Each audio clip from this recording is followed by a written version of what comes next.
Good morning. मैं ओम प्रकाश मेहरा आज आपको बीए पार्ट थर्ड राजनीति विज्ञान पेपर सेकंड अंतर्राष्ट्रीय संबंध शीर्षक संयुक्त राष्ट्र संघ जो कि हमारा पहले से अध्ययन चल रहा यूएनओ के बारे में। हमने बात की थी यूएनओ के 6 अंगों के। नंबर 1 आता है जनरल असेंबली महासभा, दूसरा में हमारा है सुरक्षा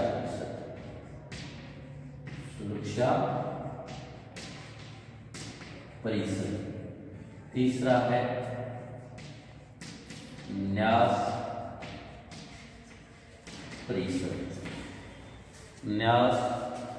परिषद और 4 नंबर पॉइंट था हमारा सचिवालय।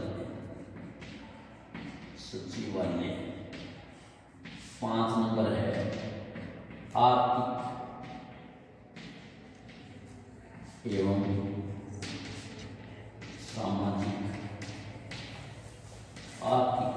एवं सामाजिक परिषद और छठा है अंतर्राष्ट्रीय न्यायालय। आज तक हमने जो अध्ययन किया वो इन 4 टॉपिकों का कर चुके। हमने महासभा का अध्ययन किया, सुरक्षा परिषद का अध्ययन किया, न्यास परिषद का अध्ययन किया और सचिवालय का अध्ययन किया। आज हम जो अध्ययन करेंगे वो आर्थिक एवं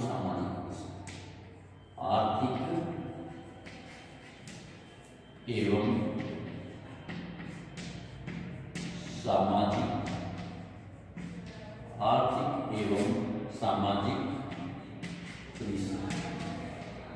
जिस प्रकार से नाम से स्पष्ट है, नाम से या इसके शीर्षक से स्पष्ट हो जाता है आर्थिक एवं सामाजिक परिषद संयुक्त राष्ट्र संघ का वह अंग जो आर्थिक एवं सामाजिक गतिविधियों की धारणा से संबंधित है। संयुक्त राष्ट्र संघ की स्थापना मुख्य उद्देश्य हमारा यह था अंतर्राष्ट्रीय शांति एवं सुरक्षा,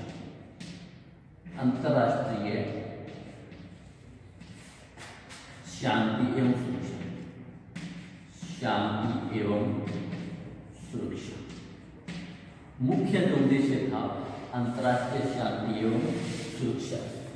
अब बात यह आती है कि आर्थिक और सामाजिक परिषद क्या है। देखो, कोई भी अंतर्राष्ट्रीय शांति के लिए जो मामले हैं, अंतर्राष्ट्रीय शांति के जो विषय हैं, अंतर्राष्ट्रीय शांति के सारे विषय राजनीतिक विषयों पर आधारित नहीं होते। अंतर्राष्ट्रीय अशांति का सबसे बड़ा कारण ये नहीं होता कि हम राजनीतिक विवाद होते हैं, और ये नहीं है कि हमने राजनीतिक विवाद सुलह कर दिए तो अंतर्राष्ट्रीय शांति हो सकती है, बल्कि इससे बहुत सारी समस्याएं, बहुत सारे कारण आर्थिक एवं सामाजिक परिषद संबंधी होती है। आर्थिक एवं सामाजिक परिषद या आर्थिक एवं सामाजिक कारण, बहुत सारे कारण ये होते हैं जो आर्थिक एवं सामाजिक गतिविधियों से निर्भर होते हैं। हमने देखा लोगों ने रंग भेद की नीति का विरोध किया। रंग भेद की नीति के जो आंदोलन हुए उसके पीछे कहीं भी राजनीतिक विवाद नहीं था, उनके पीछे सिर्फ सामाजिक कारण था। सामाजिक दृष्टि से एक रंग भेद की नीति थी, उसका जो रंग भेद जिन लोगों को रंग की दृष्टि से कमजोर समझा जाता था उन लोगों ने विरोध किए। तो इसलिए अंतर्राष्ट्रीय शांति तभी संभव है जब अंतर्राष्ट्रीय आर्थिक, सामाजिक और उससे संबंधित समस्याओं का उचित और सही समाधान, आर्थिक, सामाजिक और उनसे संबंधित जितने विषय उनका सही समाधान हो, उनकी अस्थिरता से, अगर हमारे आर्थिक और सामाजिक दृष्टि से हम अस्थिर है तो हमें अंतर्राष्ट्रीय शांति नहीं हो सकती। इसलिए अंतर्राष्ट्रीय शांति इसको कंट्रोल करने के लिए, उसकी स्थिरता के लिए अंतर्राष्ट्रीय शांति की स्थापना की जाती है। इस प्रकार से अंतर्राष्ट्रीय शांति के महत्वपूर्ण अंगों में, अंतर्राष्ट्रीय शांति और सुरक्षा के महत्वपूर्ण अंगों में हमारा आर्थिक और सामाजिक परिषद है कि जब तक आर्थिक और सामाजिक मामले समाधान नहीं हो पाते तब तक अंतर्राष्ट्रीय सुरक्षा नहीं हो पाती। ये है हमारा आर्थिक एवं सामाजिक परिषद। इसका फर्स्ट टॉपिक है संरचना। फर्स्ट जो टॉपिक है वो संरचना। संरचना का मतलब संगठन, संगठन का मतलब कितने देश शामिल है। शुरू में इस परिषद में, शुरू मतलब 1945 में, 1945 में इस परिषद में 18 सदस्य थे। 1945 में आर्थिक एवं सामाजिक परिषद में 18 सदस्य थे। 1966 में संयुक्त राष्ट्र संघ के चार्टर में एक संशोधन द्वारा इनमें सदस्यों की संख्या 1966 में जाके 27 हो गई। 1966 में जाके इनकी सदस्यों की संख्या 27 होगी। फिर संविधान आर्थिक एवं सामाजिक परिषद के संविधान के अनुच्छेद 61 में संशोधन किया गया, पुनः संशोधन किया गया, जो 24 सितंबर 1973 को लागू हुआ। जो 24 सितंबर 1973 में इसकी संख्या कितनी होगी? 54। वर्तमान में आर्थिक और सामाजिक परिषद में सदस्यों की संख्या 54 है, 54 है। यह एक स्थायी संस्था है। संरचना में सबसे बड़ी बात है, यह स्थायी संस्था है, कभी भी भंग नहीं होती। यह संगठन लगातार काम करती है। इसके एक सदस्य का कार्यकाल 3 वर्ष होता है और हर 1 वर्ष बाद एक सदस्य बदलते रहते हैं। यानी इसका कार्यकाल, इसका आर्थिक और सामाजिक परिषद का, इसका कार्यकाल क्या होता है? स्थायी। ये स्थायी संगठन है। और सदस्यों का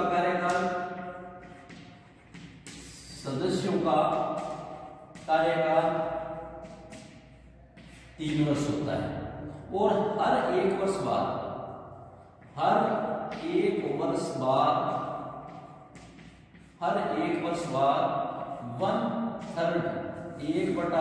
सदस्य बदलते रहते हैं। 1/3 सदस्य बदल जाते हैं। 1/3 सदस्यों में परिवर्तन हो जाता है। 54 का मतलब हर 1 वर्ष बाद 18 सदस्य नए आ जाते हैं। सबसे बड़ी बात। दूसरी बात यह है कि इसके सदस्यों का पुनः निर्वाचन भी हो सकता है और प्रत्येक जो सदस्य देश है उसका एक प्रतिनिधि होता है। यद्यपि आर्थिक एवं सामाजिक परिषद के लिए कोई स्थायी सदस्यता का उपबंध नहीं है, तथापि व्यवहार में 5 बड़े सदस्य निर्वाचित हो जाते हैं। हालांकि इसमें स्थायी सदस्य, जैसे सुरक्षा परिषद में क्या है? 5 स्थायी सदस्य। सुरक्षा परिषद में हमारे कितने हैं? 5 स्थायी सदस्य। पर इसमें स्थायी सदस्य का तो कोई प्रावधान नहीं है, किंतु 5 जो बड़े राष्ट्र है सुरक्षा परिषद वाले, 5 जो बड़े राष्ट्र है वो इसमें हमेशा परमानेंट सदस्य रहते हैं, हमेशा स्थायी सदस्य रहते हैं। तो इस प्रकार से निर्वाचित सदस्यों की बैठकों में भाग लेते हैं। संयुक्त राष्ट्र संघ के किसी भी सदस्यों को बिना मतदान किसी भी विषय पर अपने विचार विमर्श आमंत्रित कर सकती है, जो उस सदस्य को विशेष चिंता का विषय है। नेक्स्ट है मतदान करना। दूसरा पॉइंट है हमारा मतदान प्रक्रिया। प्रत्येक जो निर्णय है सामाजिक और आर्थिक परिषद के वो मतदान द्वारा दिए जाते हैं। प्रत्येक जो निर्णय है वो मतदान द्वारा होते हैं। मतदान में सदस्य देश को एक मत देने का अधिकार होता है और संयुक्त राष्ट्र संघ के अन्य अंगों की भांति सामाजिक और आर्थिक परिषद में प्रत्येक राष्ट्र का एक सदस्य बैठक में भाग लेता है और निर्णय में मतदान में भाग लेने वाले सदस्य बहुमत से लिया जाता है। इनका विचारों का विचार विनिमय होता है। प्रतिनिधि आमंत्रित करते हैं, किंतु प्रतिनिधि जो आमंत्रित होते हैं उनको मतदान देने का अधिकार नहीं होता। महासभा में 1 साल के लिए सदस्य राष्ट्रों को एक सभापति होता है। यानी इसका मतदान में क्या है? 1 वर्ष के लिए एक सदस्य राष्ट्रों द्वारा एक सभापति का निर्वाचन किया जाता है। नेक्स्ट आता है हमारा पॉइंट नंबर 70। जिस प्रकार से हमने बात की, महासभा का 70 वर्ष में 1 बार होता है, सुरक्षा परिषद का 2 बार होता है। इसी प्रकार आर्थिक एवं सामाजिक परिषद का 70 भी नियमित समयांतराल चलता है। आर्थिक एवं सामाजिक परिषद का जो 70 है वर्ष में 1 बार 5 सप्ताह का एक महत्वपूर्ण सत्र आयोजित करती है। इन सत्रों को बारी बारी से एक बार न्यूयॉर्क में होता है सत्र और एक बार जिनेवा में होता है, एक बार न्यूयॉर्क और एक बार जिनेवा, यानी बारी से आर्थिक एवं सामाजिक परिषद के सत्रों का आयोजन किया जाता है। इसके अतिरिक्त इन 2 सत्रों के अतिरिक्त न्यूयॉर्क में 2 संगठनात्मक सत्रों का आयोजन किया जाता है। वाशिंगटन में लोग क्या है, मुख्य सत्र के दौरान एक उच्च स्तरीय बैठक आयोजित की जाती है जिसमें मंत्रियों के साथ साथ वरिष्ठ अधिकारी भी भाग लेते हैं। इस बैठक में महत्वपूर्ण आर्थिक एवं सामाजिक मुद्दों पर चर्चा होती है।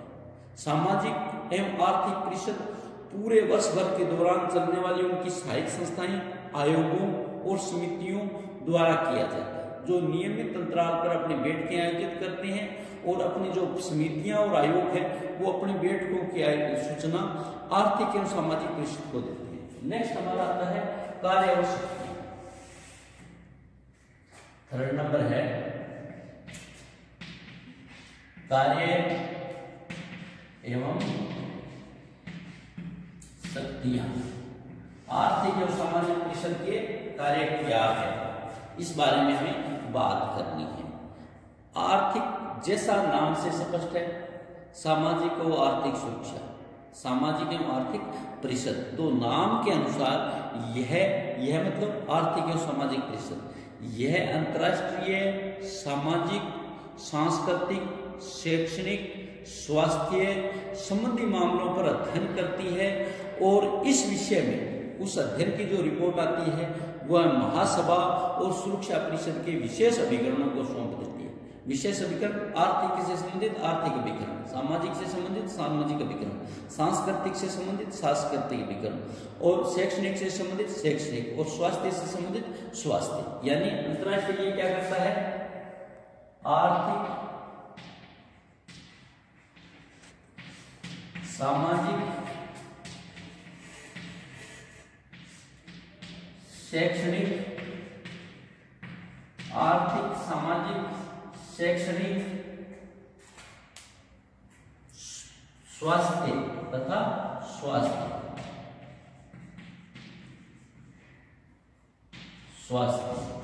यानी इन 4 चीजों से संबंधित इनके जो अभिकरण बने हैं वो अभिकरण रिपोर्ट प्रस्तुत करते हैं और रिपोर्ट प्रस्तुत किसको करते हैं, सुरक्षा परिषद और महासभा। फिर दूसरा कार्य इनका है पूरे विश्व में मौलिक अधिकारों को लागू करना, मौलिक अधिकारों को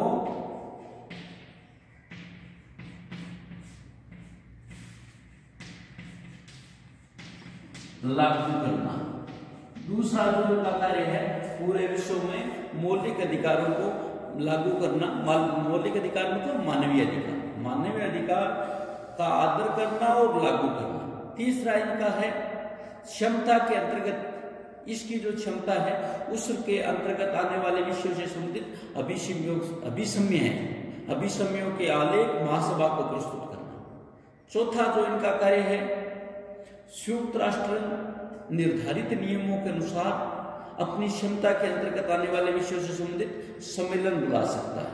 पांचवा है सुरक्षा परिषद की प्रार्थना पर, सुरक्षा परिषद की प्रार्थना पर सुरक्षा परिषद को सूचना भेज सकता है और सहायता कर सकता है।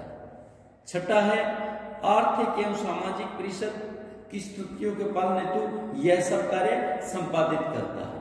सातवां है महासभा के अनुमोदन से सामाजिक आर्थिक परिषद तथा विभिन्न एजेंसियों को प्रार्थना सेवा अर्पित करता है। सातवां है महासभा के अनुमोदन से विशेष एजेंसियों को प्रार्थना करता है। आठवां है उपयुक्त कार्यों के अतिरिक्त जो संयुक्त राष्ट्र संघ में चार्ट में निर्दिष्ट किए गए हैं या महासभा बनाए गए सभी कार्य करते हैं। तो हम तीसरा लिखते हैं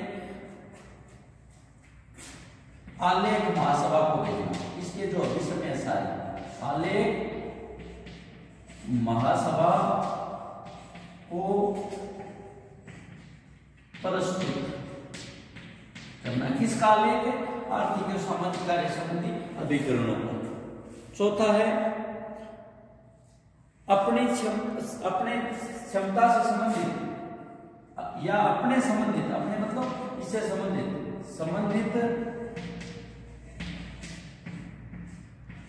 विषयों पर सम्मेलन बुलाना, विषयों पर सम्मेलन बुलाया जाता है। पांचवा है सुरक्षा परिषद की आग्रह पर सूचनाएं प्रेषित करना। सुरक्षा परिषद के मांगे जाने पर सूचनाएं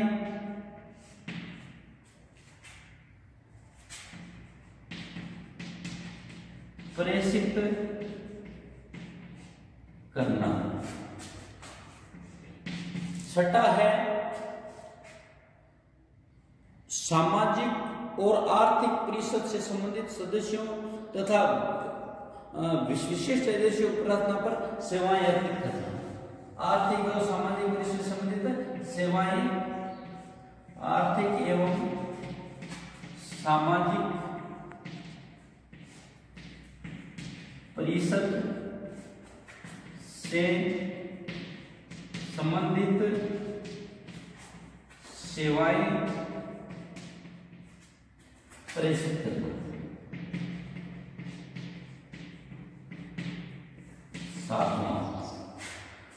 सातवां है विशिष्ट एजेंसियों को सेवाएं प्रेषित करना। विशिष्ट एजेंसियां मतलब सामाजिक आर्थिक, विशिष्ट एजेंसियों को सेवाएं प्रेषित करना। आठवां है हमारा इसके अतिरिक्त ऊपर वाले कार्यों के अतिरिक्त उपयुक्त कार्यों के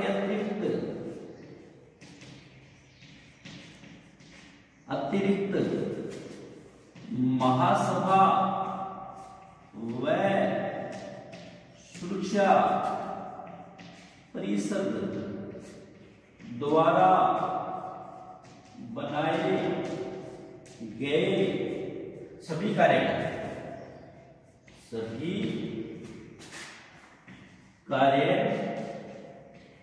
करना। इस प्रकार सामाजिक और आर्थिक सुरक्षा से संबंधित 8 कार्य है।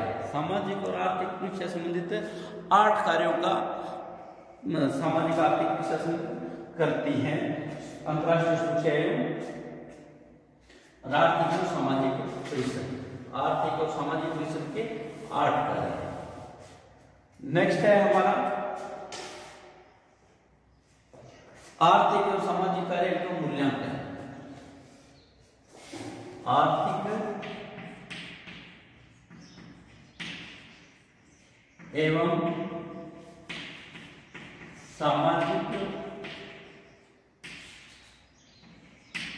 परिषद के कार्यों का मूल्यांकन।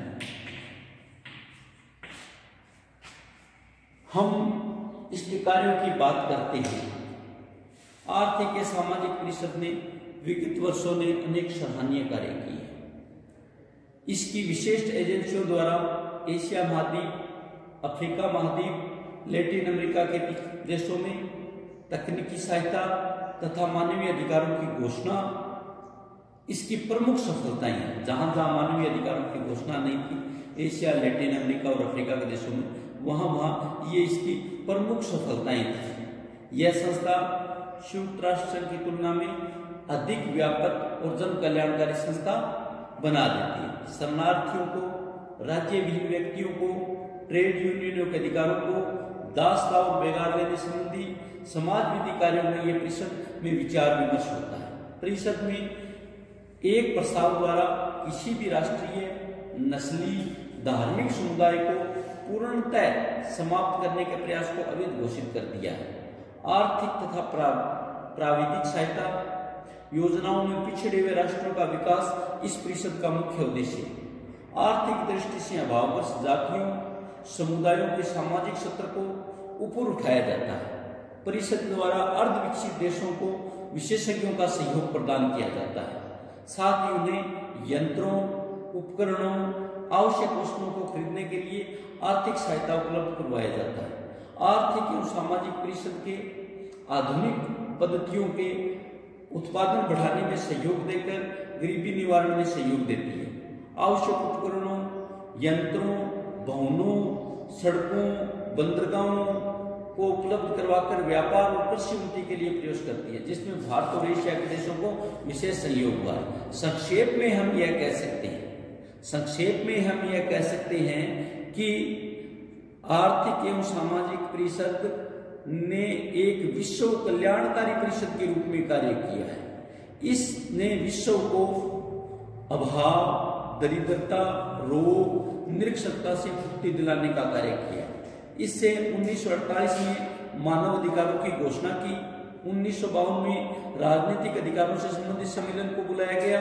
इन्होंने मानव अधिकारों तथा स्वतंत्रता से संबंधित जन जागृति पैदा करने का कार्य किया। इसने आर्थिक विषयों को विधान बनाने का प्रयास किया है। तथापि मानव जाति के उत्थान और सुख की दिशा में प्रशंसनीय कार्य किया। संयुक्त राष्ट्र संघ ने बाल निधि, शरणार्थी निधि, तकनीकी सहायता, यूरोप की आर्थिक सहयोग, एशिया सहयोग, विशेष निधि, इस प्रकार से साक्षरता, सामाजिक सुरक्षा, इस प्रकार के बहुत सारे कार्य किए हैं। इस प्रकार आज का हमारा टॉपिक ये जो है आर्थिक और सामाजिक परिषद पूरा हो गया। इसमें हमने 4 पॉइंटों का अध्ययन किया।